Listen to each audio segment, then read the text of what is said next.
Now that we are in front of the dining room, which is directly off of the foyer that Sherri was just talking about and giving some helpful tips on. So Sherri, what are some of the things and elements of this room that could create the proper energy?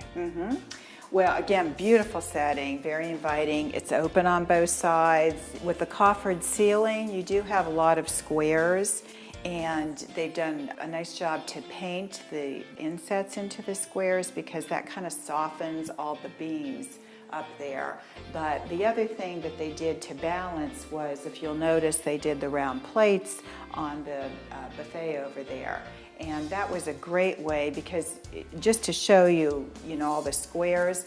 I don't know if you can see over here, this is, squared insets here. Then you've got down below how they've done the molding. You've got more squares. So this room in particular has a lot of the square element, which is square is earth and square is grounding, and that's all very good.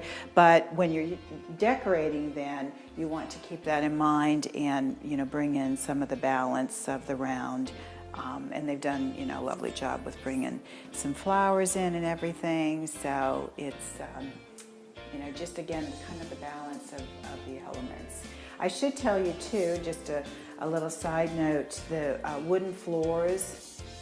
Wood is the element that, again, is very grounding, very rooted, of course, and that's why a lot of floors are made and bars are made from wood because it makes people want to stay. So now I'm going to look at things from a completely different perspective anytime I go out to a restaurant or into an office or into someone's home. It's true, and there really is a psychology behind all of it.